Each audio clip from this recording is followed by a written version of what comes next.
हाँ बेटा, हमने क्वेश्चन नंबर 15 तक कंप्लीट कर लिए थे, है ना। तो क्वेश्चन नंबर 16 से स्टार्ट कर रहे हैं, है ना। 16 to 23। ये for the differential equation x Y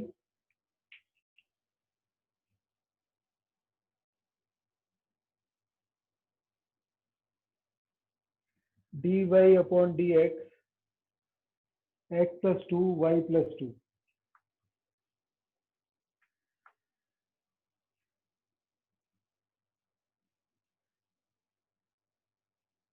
x plus 2 y plus 2, वही मेथड है जो हमने पहले किया हुआ है बेटे, नया कुछ भी नहीं है इसके अंदर।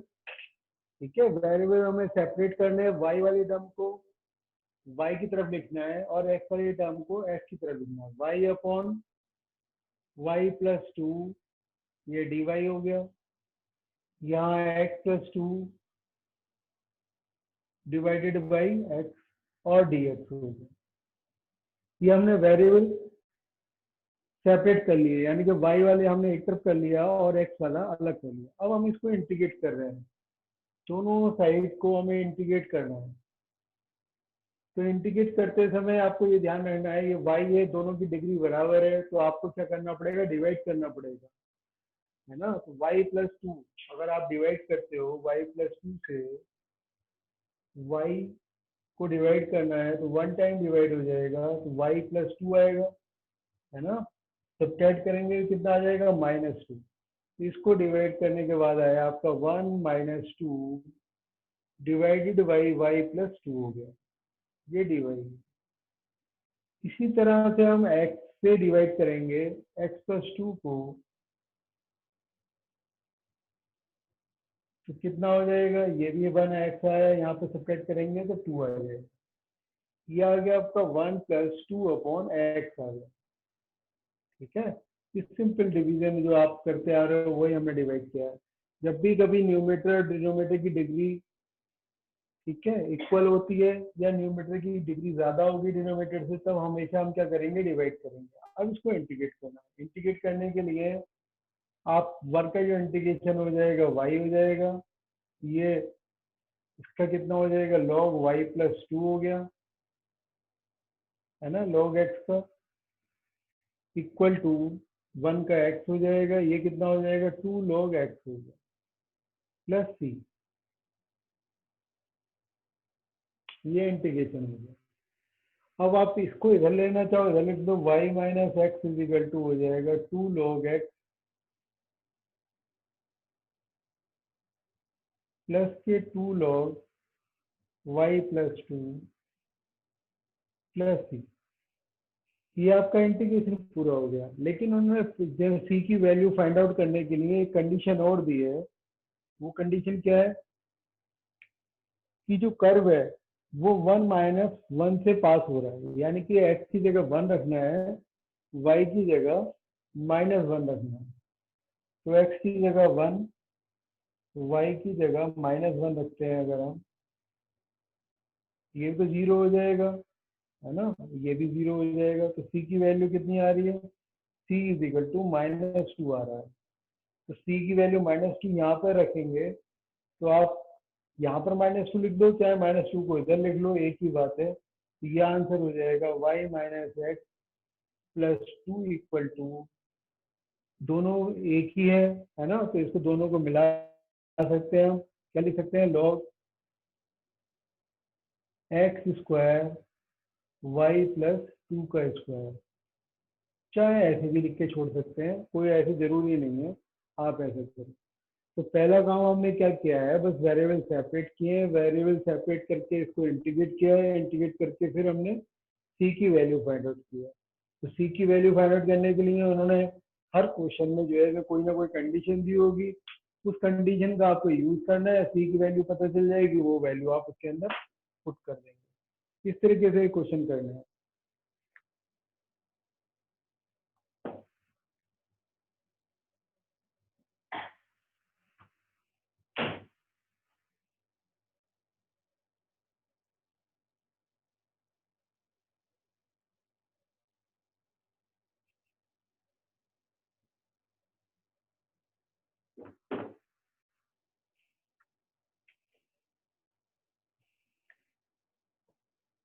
फिर बेटा क्वेश्चन नंबर 17 है, find the equation of the curve passing through the point 0 - 2।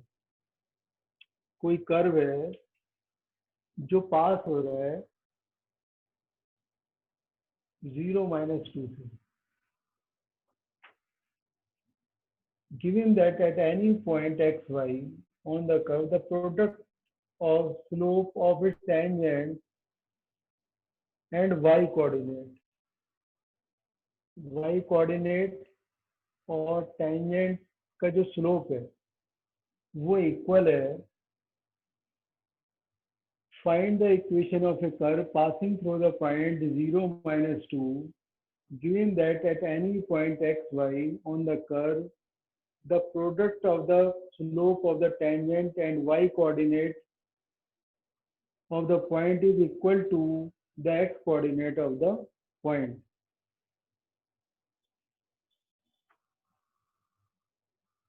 ये दिया हुआ है, यानी कि y उस जो पॉइंट है आपका x y पॉइंट पर जो आपका टेंजेंट का स्लोप होगा वो dy/dx होगा।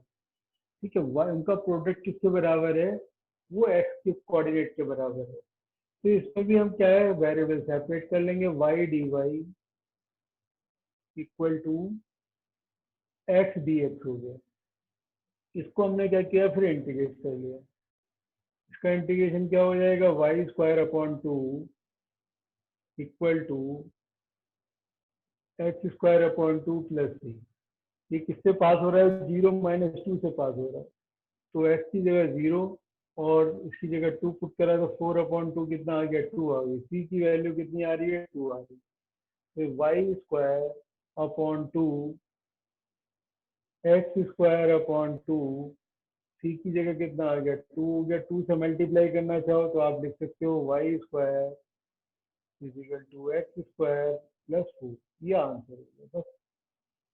ठीक है, ये जो पॉइंट दिया हुआ था ये सी की वैल्यू निकालने के लिए दिया हुआ था। इस पॉइंट को हमने यूज करके सी कोऑर्डिनेट हमने फाइंड आउट कर लिया। इस तरीके से हमने क्वेश्चन नंबर किया है। फिर देखो 18 देखो,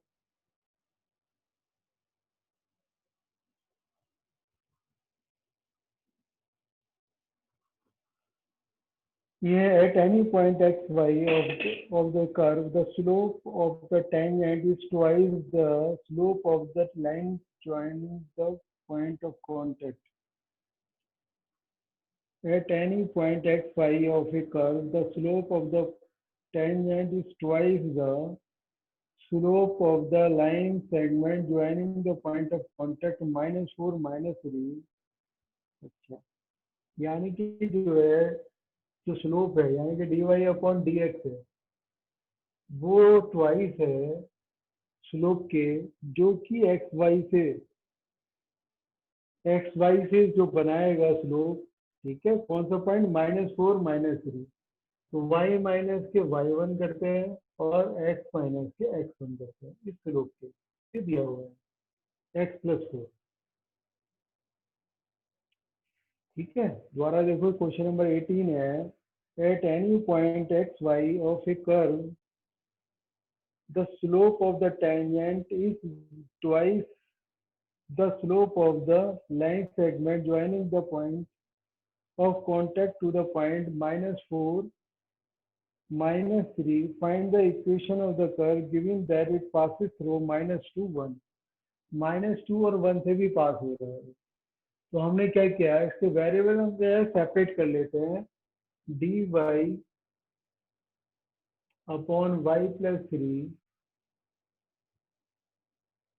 2/x+2 4 dx।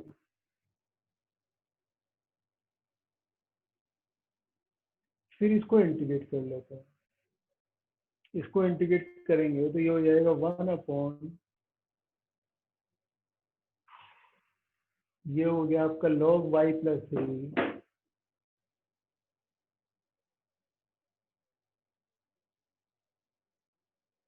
2 log x+4 plus log c। सारी टर्म लॉग में आ रही है तो c को भी हमने कांस्टेंट को भी इसमें ले लिया। और ये जो पास हो रहा है, ये पास जो हो रहा है, ये पॉइंट जो गिवन है इसके अंदर, वो गिवन है आपका -2 1। यानी कि x की जगह -2 रखना है और y की जगह 1 रखना है। तो ये हो जाएगा log 4 हो जाएगा।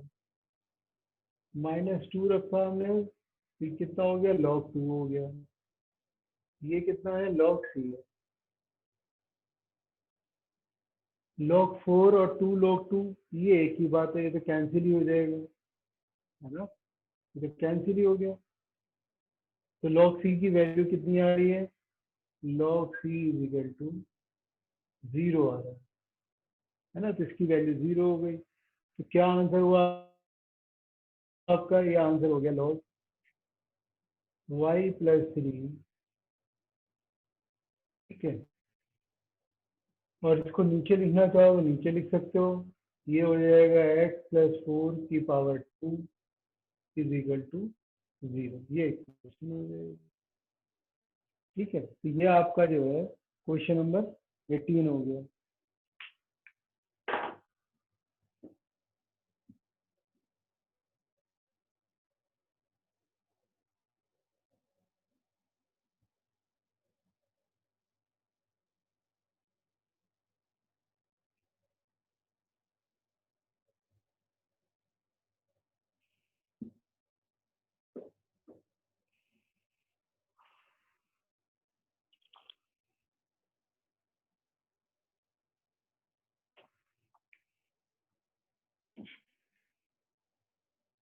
तो बेटा क्वेश्चन नंबर 19 है, the volume of A spherical balloon being inflated changes at a constant rate.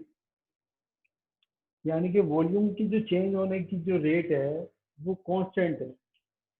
यानी क्वेश्चन नंबर है आपका 19, वॉल्यूम dV/dt बैलून की जो कांस्टेंट है। The volume of a spherical balloon being inflated changes at a constant rate if rate जो है वो कैसी है, constant है, इक्वल टू k। ये दिया हुआ है। इफ इनिशियली रेडियस जो है 3 है, इनिशियली का मतलब t बराबर अगर हम 0 लेते हैं शुरू में, तो r की वैल्यू 3 है, ये मतलब है। और क्या दिया हुआ है, t की वैल्यू अगर हम 3 लेते हैं आफ्टर 3 सेकेंड, तो इसकी जो रेडियस है वो कितनी हो जाती है, 6 हो जाती है। Find the radius of the balloon after t second. तो आफ्टर t सेकेंड हमें इसकी रेडियस फाइंड आउट करनी है, ये क्वेश्चन। तो जो बैलून है, बैलून का जो वॉल्यूम होता है ना, ये जो है d/dt, इसको डिफरेंशिएट करते हैं वॉल्यूम का 4/3 πr³ इजिकल टू k दिया हुआ है। कांस्टेंट रेट है चेंज होने की बैलून की, है ना। इसको अगर उन्होंने डिफरेंशिएट किया विद रेस्पेक्ट टू टी कर रहे हैं, तो 4πr² dr/dt आ गया इजिकल टू k। फिर इसको हम लिख सकते हैं 4πr² dr equal to k dt। मतलब बैलून की वॉल्यूम की चेंज होने की जो रेट थी वो कांस्टेंट थी, कांस्टेंट करके हमने फिर उसको जो है डिफरेंशिएट कर लिया, डिफरेंशिएट करके ये आर और टी में एक रिलेशन आ गया। फिर इसको हमने इंटीग्रेट किया, इंटीग्रेट करेंगे तो ये हो जाएगा 4/3 πr³ हो जाएगा। विद रेस्पेक्ट टू आर क्या है, ये के टी आ गया plus c, constant of integration. ठीक है। अब यहाँ पर हमें सी भी नहीं पता है और के भी नहीं पता है, तो इसके लिए उन्होंने कंडीशन दी है स्टार्टिंग में, जो टी की वैल्यू 0 है तो आर की वैल्यू कितनी है, 3 है। तो टी की जगह हमने 0 रखा, तो आर की जगह 3 रखेंगे, कितना हो जाएगा 27। 27 को 3 से डिवाइड करेंगे, कितना आ जाएगा 9, 9 4 जा 36 5। ये किसकी वैल्यू आ गई, ये सी की वैल्यू आ गई। ठीक है, अब हमें क्या करना है, ये हमारे पास जो इक्वेशन हो गई 4/3 pi r cube k t, है ना, k t plus c 36 pi r. अब हमारे पास दूसरी कंडीशन क्या है, टी की वैल्यू 3 है तो आर की वैल्यू 6 है। अब आर की जगह 6 रखा, 6 का मतलब हो गया 216, और टी की जगह हमने क्या रखा, 3 रखा, 3 के प्लस 36 पाई। 3 से इसको डिवाइड करते हैं, 3 7 जा 21, 3 2 जा 6, 4 2 जा 8, 4 7 जा 28 पाई माइनस के 36 पाई इज इक्वल टू 3 के। माइनस किया, 8 में से 6 गया 2, 8 में से 3 गया 5, ठीक है, और 252 को 3 से डिवाइड कर दिया तो के की वैल्यू पता चलेगी। के की वैल्यू आ रही है 3 8 जा 24, 3 4 जा 12। तो क्या इक्वेशन आई, इक्वेशन ये आ रही है आपकी 4/3 pi r Q 84 T plus c 36 पाई। ठीक है, ये आपका रिलेशन हो गया। अगर उन्होंने क्या पूछा है, आर और टी में रिलेशन ही पूछा है शायद, देखा ना।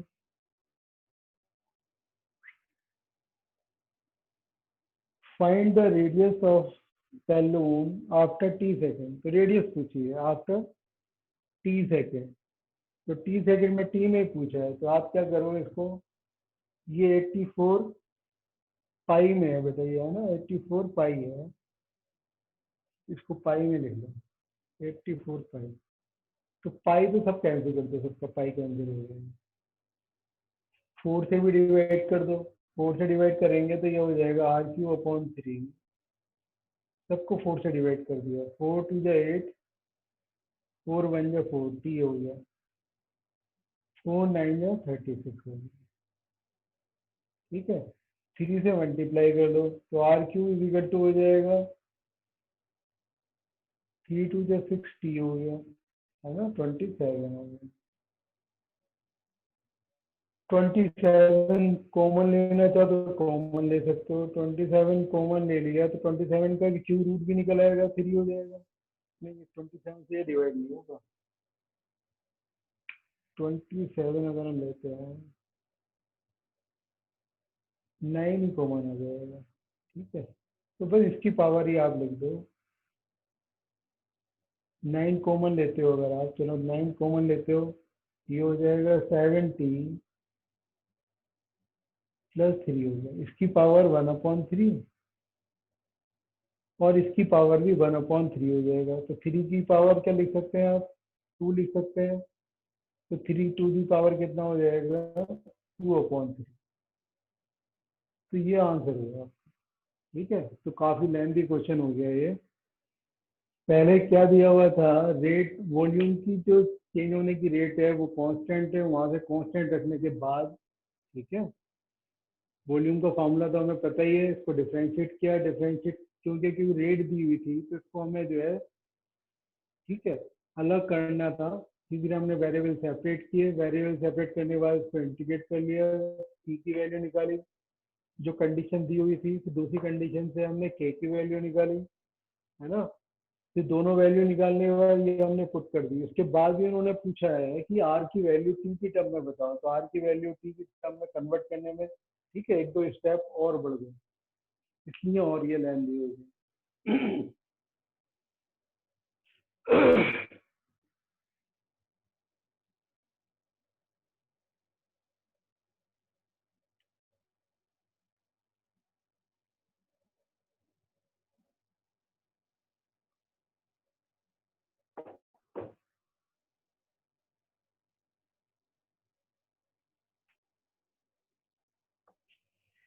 फिर क्वेश्चन नंबर 20 है, in a bank the principal increases continuously at the rate of R%।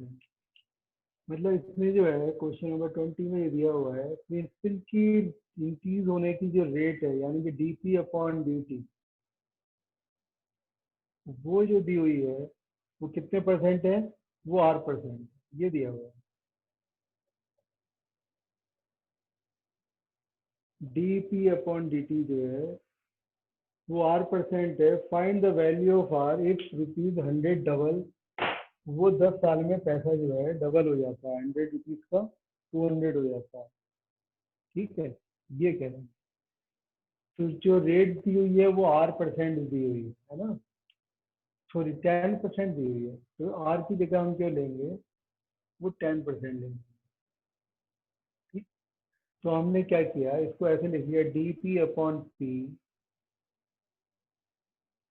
ये तो 0 से 0 कैंसिल हो जाएगा, 1/10 और DT वेरिएबल सेपरेट कर लिए, दोनों तरफ हमने इंटीग्रेट कर लिया। ये हो जाएगा आपका log P, ये 1/10, ठीक है, ये आपका T+C है। मान लीजिए स्टार्टिंग में जो प्रिंसिपल है ना, T की वैल्यू अगर हम 0 लेते हैं तो प्रिंसिपल कितना है, P=P0 लिख दिया मैंने फिलहाल स्टार्टिंग में। तो यहाँ पर C की वैल्यू जो हो जाएगी वो log P0 हो जाएगी, यानी कि इक्वेशन क्या हो जाएगी, इक्वेशन ये हो जाएगी log P/, जब C की जगह log P0 रखेंगे तो इधर आके क्या हो जाएगा, log P0 इधर आ जाएगा डिवीजन में, 1/10, ये T हो गया। अब इनिशियली जो है 100 से 200 करना है ना, इनिशियली जो अमाउंट है वो 100 रुपीज है, डबल करना है 200 हो जाएगा। 1/10 कितना टाइम लगेगा ये बताना है आपको। तो यहाँ 2 जीरो से 2 जीरो कैंसिल हो गए, log 2,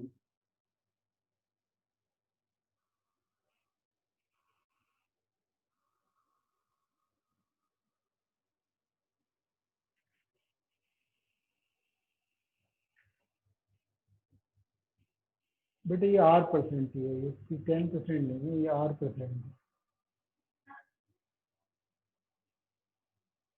ये R है, इसको R ही लिखो।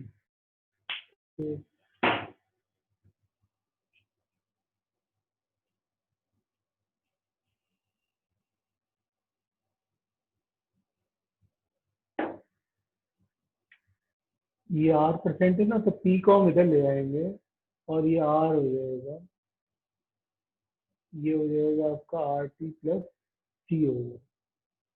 ठीक है, बाकी सही है, यहाँ पर कितना आएगा आपका R आएगा,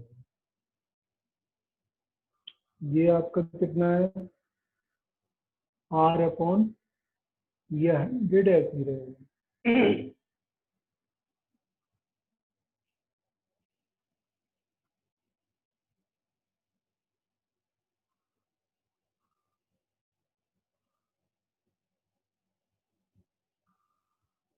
ये log 2 आ रहा है आपका। देखो एक बार क्वेश्चन को दोबारा पढ़ लेते हैं। In a bank, the principal increases continuously at the rate of R% per year. Find the value of R if ₹100 double itself in 10 years. वो 10 ईयर में डबल हो जाता है। ठीक है, तो रेट ऑफ इंटरेस्ट बतानी है आपको। ठीक है, तो यहाँ पर जो है ये R/100 है, 10 ईयर्स में डबल हो जाता है, टाइम जो है 10 दिया हुआ है, तो ये 0 से 0 कैंसिल। अब log 2 की वैल्यू उन्होंने दी हुई है क्वेश्चन में, log 2 की वैल्यू है आपकी 0.69, ठीक है, 31, R/10 है, तो 10 से आप मल्टीप्लाई करोगे तो R की वैल्यू कितनी आ जाएगी, 6.9 आ जाएगी, यानी कि रेट ऑफ इंटरेस्ट जो होगा वो कितना होगा, 6.9 होगा, अप्रोक्सीमेटली 7% होगा। ठीक है, तो ये इस तरीके से हमने कैलकुलेट किया। आपने कंपाउंड इंटरेस्ट के फॉर्मूले उसमें किए हैं, वो ज़्यादा मेथड सिंपल था। ये हमने इंटीग्रेशन वाले मेथड से सॉल्व किया है ना। ये नया मेथड है जो आपने पहले नहीं किया था। ठीक है,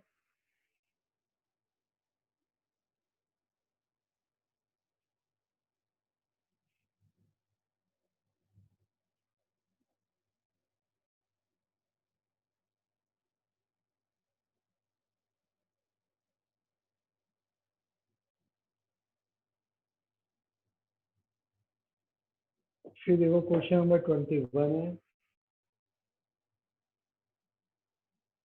21 में दिया हुआ है, in a bank the principal increase continuously at the rate of 5% per year, an amount rupees 1000 is deposited with this bank, how much will it worth after 10 years? तो यहाँ पर रेट 5% दे रही है आपको, है ना। प्रिंसिपल इंक्रीज हो रहा है, रेट चेंज ऑफ प्रिंसिपल जो है वो 5%, dp upon dt is equal to 5% p का, प्रिंसिपल का। इसमें आप क्या लोगे, डीपी अपॉन पी हो जाएगा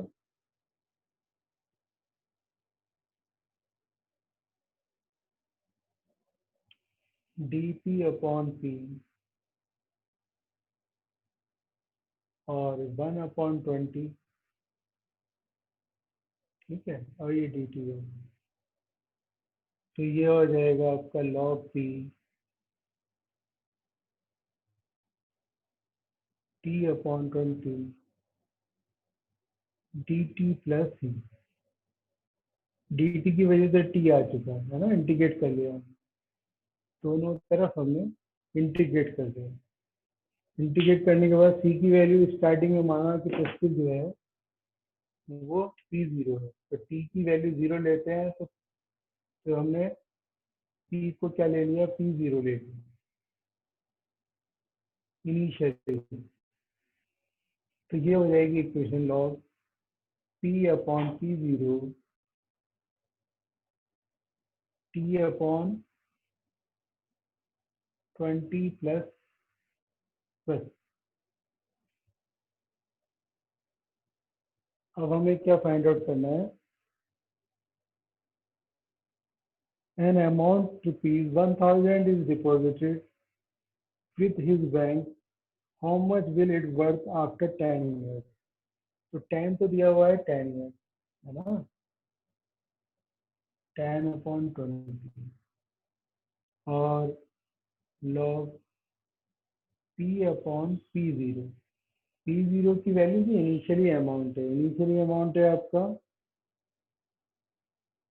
1000, ये 1000।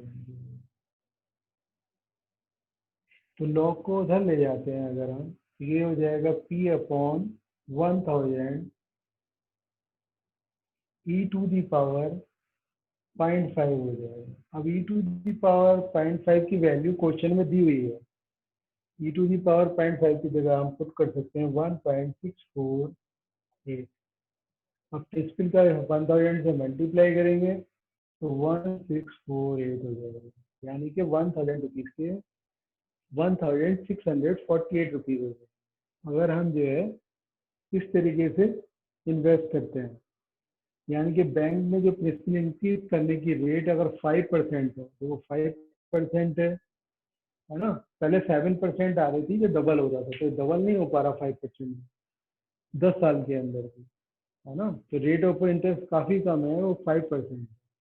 तो लगभग क्वेश्चन जैसे हमने पिछला वाला किया था उसी की तरह है, बस इसमें एक ही टर्म में आ रहा था, तो उन्होंने जो वैल्यूज हैं आपको निकालनी नहीं आती हैं तो क्वेश्चन में दी हुई मिल जाएंगे आपको डायरेक्टली, कि आपको जो है आपको प्रॉब्लम ना हो।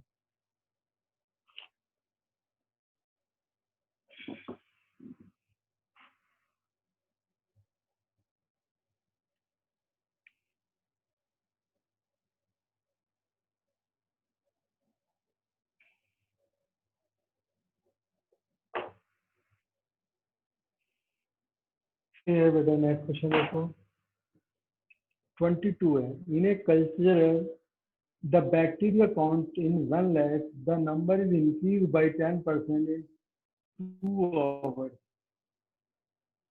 In how many hours will the count reach 2 lakh if the rate of growth of bacteria is proportional to the number present? मतलब जो बैक्टीरिया की जो रेट है ग्रोथ करने की वो उसकी प्रेजेंस के ऊपर डिपेंड कर रही है। क्वेश्चन नंबर 22 है बैक्टीरिया की dp अपॉन dt वो प्रोपोर्शनल है जो आपका प्रेजेंट है इसमें। तो इसका मतलब ये हुआ कि dp अपॉन dt अगर हम जो है ये प्रोपोर्शनलिटी का साइन हटाते हैं तो एक कांस्टेंट और हमें एक्स्ट्रा मिल गया, इसकी वैल्यू हमें निकालनी पड़ेगी। अब हमने वेरिएबल सेपरेट किए, ये वेरिएबल सेपरेट करेंगे तो dp अपॉन p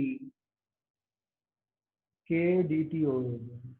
इसको हमने फिर इंटीग्रेट कर लिया log p के टी प्लस सी, ये इक्वेशन हो गई। अब इनिशियली क्या है, स्टार्टिंग में कितने हैं 1 लाख है। In a culture the bacteria count is 1 lakh, ठीक है। तो यानी कि टी की वैल्यू 0 है तो पी की वैल्यू कितनी है 1 लाख है ना। तो यहाँ पर जो है सी की वैल्यू जो आ जाएगी, सी की जगह 1 लाख लिखना होगा हमें। 1 लाख का मतलब 10⁵ लिख दिया। तो सी की वैल्यू कितनी आ जाएगी, तो सी इज इक्वल टू आ जाएगा log p 10⁵ आ जाएगा। यानी कि क्वेश्चन अब क्या हो गया, सी की वैल्यू अगर हम रख देते हैं क्वेश्चन ये हो जाएगा log p upon 10⁵ equal to k t हो गया। अब उसके बाद उन्होंने कंडीशन, सेकंड कंडीशन क्या दी है, the number is increase by 10% in 2 hours. 2 hours में, यानी कि टी की वैल्यू अगर हम 2 लेते हैं तो 10% इंक्रीज कर जाता है। 10% इंक्रीज करने का मतलब है कि 1 लाख थे तो 1,10,000 हो जाएंगे, ये मतलब है। यानी कि ये हो गए, ये हो जाते हैं 1,10,000। ये शुरू में कितने थे 1 लाख थे, ठीक है। कितने टाइम में हो रहे हैं 2 आवर में हो रहे हैं, तो 2 के हो गया। तो 1 2 3 1 2 3 4 जीरो तो हमने कैंसिल कर दी। यानी कि के की वैल्यू जो आ रही है 1/2 log 11/10 आ रही है। ये हमने के की वैल्यू फाइंड आउट कर दी। जब हमारी के की वैल्यू पता चल जाएगी तो ये के की वैल्यू हम यहाँ पुट कर दें, क्या हो जाएगा, ये हो जाएगा क्वेश्चन अब आपका log, हमें निकालना क्या है, इफ द रेट, अच्छा, in how many hours will the count reach 2 lakh. 2 lakh होने में कितना टाइम लगेगा ये बताना है, ठीक है। तो अब ये फॉर्मूला जो है वो log p अपॉन 10⁵ है इज इक्वल टू, के की वैल्यू हमने निकाली है अभी 1/2 log 11/10, ठीक है, इंटू टी, ये है। अब 2 लाख होने में कितना टाइम लगेगा, ये तो 1 लाख है, यहाँ पे हम 2 लाख रखते हैं, ठीक है। तो 2 लाख होगा तो यहाँ पे सिर्फ क्या आ जाएगा 2 आ जाएगा। इजिकल 2 को हम इधर ले आए, ये 2 नीचे आ जाएगा, इसको नीचे डिवाइड कर दें तो ये कितना हो जाएगा log 1.1 लिख सकते हैं इसको। कितना टाइम लगेगा, ये आपका आंसर है। 11/10 को 1.1 लिख सकते हो आप। ये जो वैल्यू है 1.1 2 log 2, ये आपका आंसर होगा। ये टाइम, इतना टाइम है। तो इसको हमने जो है किस तरीके से किया है ये आपकी समझ में आएगी। अब पहले इन्होंने जो है जो कंडीशन दी हुई थी, प्रोपोर्शनलिटी के साइन दिया हुआ था, है ना। प्रोपोर्शनलिटी का साइन जो दिया हुआ है उसके अकॉर्डिंग हमने इसको सोल्व किया है। पहले तो हमने जो प्रोपोर्शनलिटी साइन हटाया तो एक कांस्टेंट आ जाता है, ये आपने फिजिक्स में पढ़ा हुआ है, ठीक है। फिर वेरिएबल हमने सेपरेट कर लिए, वेरिएबल सेपरेट करने के बाद इनिशियली ठीक है। जो पॉपुलेशन थी वो 1 लाख थी, ठीक है। तो 1 लाख हमने पुट करके उससे हमने सी की वैल्यू फाइंड आउट कर ली। जब सी की वैल्यू फाइंड आउट कर ली तो फिर हमने 10% बढ़ जाता है 2 आवर में, तो 2 आवर का यूज करके हमने के की वैल्यू फाइंड आउट कर ली। जब के की वैल्यू फाइंड आउट करी फिर 2 लाख होने में, तो 2 लाख डिवाइडेड बाई 1 लाख करेंगे तो 2 आ जाएगा। इससे हमने टी की वैल्यू फाइंड आउट कर ली। तो इस तरीके से ये क्वेश्चन आपका कंप्लीट हो गया। तो ये एक्सरसाइज मैंने आपको कंप्लीट कर दी है 5.9.4। अब आपके एग्जाम के बाद जो है जब भी क्लास होगी तो हम अब आगे कराएंगे, ठीक है। इसकी जो चैप्टर की जो एक्सरसाइज रहती है उनको फिर बाद में कराया जाएगा। अब आपका एग्जाम की तैयारी करेंगे। ये 9 चैप्टर तो आपको पता ही है एग्जाम में नहीं आएगा, चैप्टर 8 तक आएगा। ये मैंने आपको कंटिन्यूशन में कराया हुआ है, ठीक है। तैयारी करो अपने एग्जाम की। All the best for you, ठीक है।